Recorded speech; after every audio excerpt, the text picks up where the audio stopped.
Hello, Jaguars! Today we are moving on to lesson 19 in module 5 of our math books. And today our target is going to be, and I would like you to read this with me, I can solve word problems involving addition and subtraction of fractions. Okay, so we're going to be going back to word problems, which means we're going to have to use a couple of things. So let's look at what we need to do. So to know that we are successful, we're going to need to do this. Okay, we're going to need to, one, use the RDW strategy, which I have a nice image right here in the middle. And number two, you need to be able to show your work. Okay, showing your work is very important. That's how you do your math thinking, and that's how we can have our math conversations. Okay, and throughout this lesson and this recording, the materials you're going to need are a pencil, your blue math journal, and if you would like, you can also use a highlighter. Okay, it'll help you when it comes to doing the RDW strategy, and it'll make it stand out more than if you're just trying to underline or circle it. Okay, so let's get started.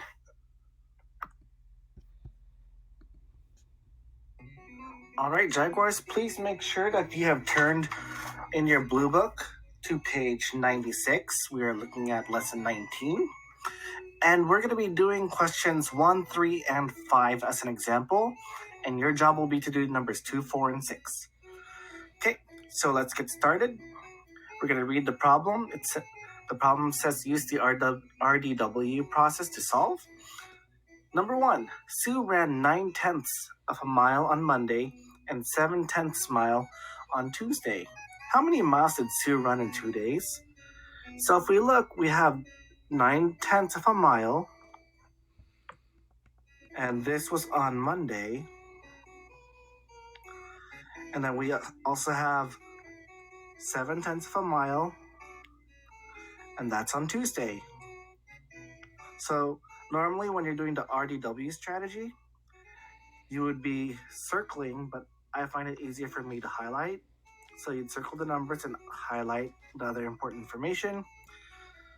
Now it says how many miles did Sue run in the 2 days?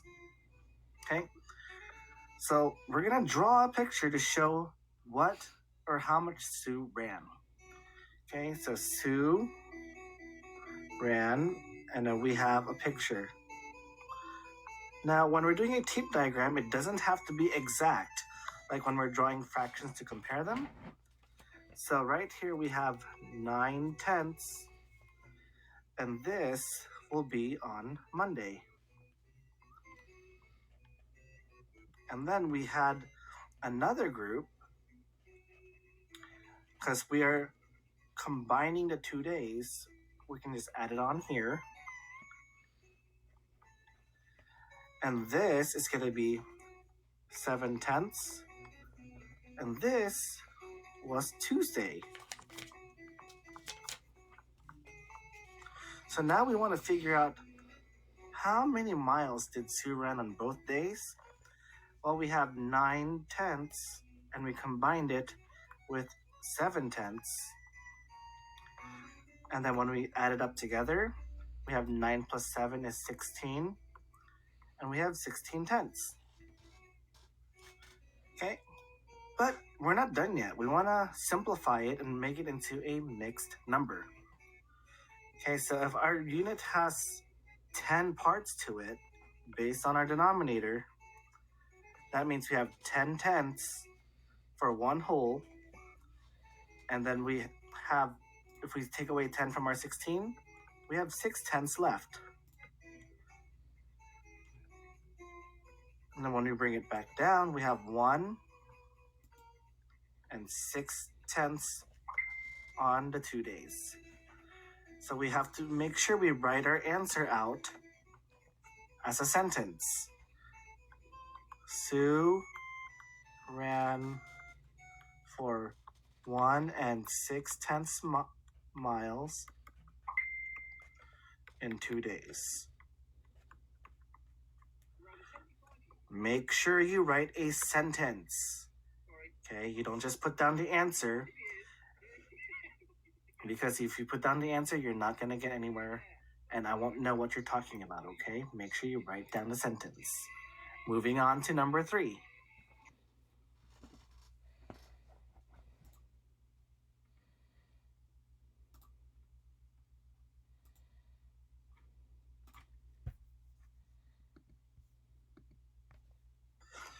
All right, let's read what number 3 is asking for.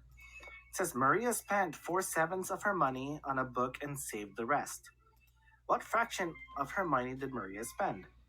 So we're looking at she spent 4/7 of her money and then she saved the rest. Okay? Meaning she started out with something and then the rest was saved. So let's draw a tape diagram to show how much Maria spent. So Maria, we have our tape diagram.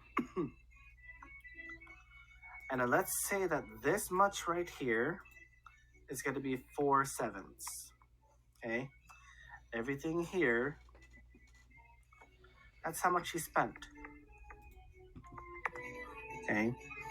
The entire graph showed how much she started with, so she ended up spending 4/7 of her work or of her money. Now we need to figure out how much is left over. So we started out with one whole, and then she spent 4/7 of her money. We need to figure out how much was left over. Well, if the fraction shows that there were 7 parts to it, to our whole, that means our 1 can be written as 7/7, and we can subtract our 4/7. And when we do 7/7 minus 4/7, we end up with 7 minus 4, which is 3. So we have 3/7. Okay? So to answer the sentence, or to answer in a sentence, we have Maria saved 3/7 of her money. Remember, we are using complete sentences as our answer. All right? So if they don't give how much we started out with and they show how much is being taken away, we can automatically think that they are using one whole, okay, as the start, and then they're giving away a certain fraction. All right? We're going to move on to number 5 now.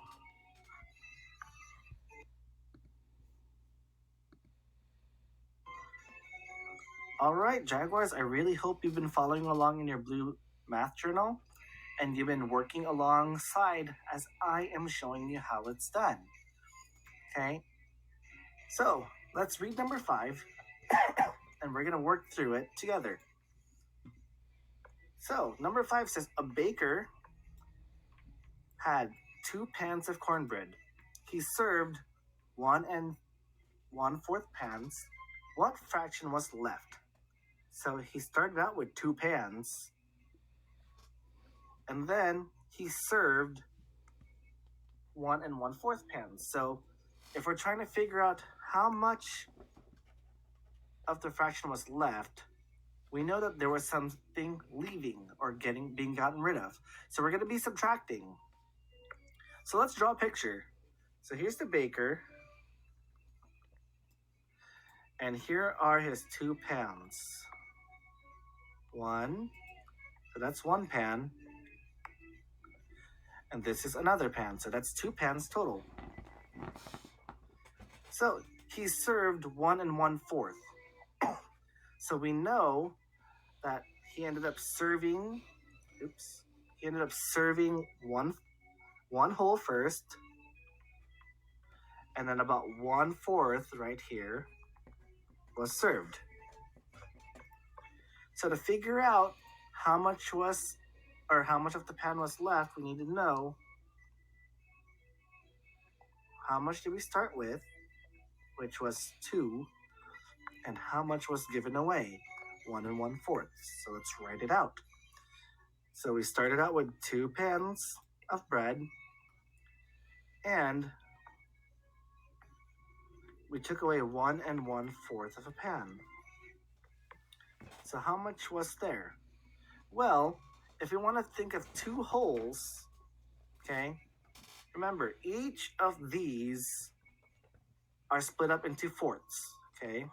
So this is going to be 1, 2, 3, 4, 5, 6, 7, 8. So out of two wholes, there is a total of 8 pieces. Okay? There's 8, and each fraction is based on fourths. Okay, if you don't see that, look at each whole. This one has 4. This one has 4. Each whole has 4, and there's a total of 8 parts. Now, when we subtracted, we're subtracting 1 1/4. Well, we know that each whole is going to be 4/4. And so now we have 4/4 and 1/4. Okay? Remember, the 1 is based on how many parts are in one whole. So now we have 8/4 minus 4/4 minus 1/4. Okay? Remember, our units are going to stay the same. It's always going to be fourths. So we're going to end up with a certain number of fourths left. So now we have 8 minus 4, which is 4. And then when we minus 1 again, we have 3. Okay? So there were 3/4 left. So let's write it as a sentence now. So the baker has 3/4 of a pan left. Okay? And that's it for lesson 19. So your task is going to be to do numbers 2, 4, and 6, and make sure you show your steps and you write down the sentence for your answer. Okay, that's part of our success criteria, and we want to make sure you know how to use those skills. Okay? Remember, reach out to me if you have any questions, and I would be happy to help you out with the lesson. All right? Take care.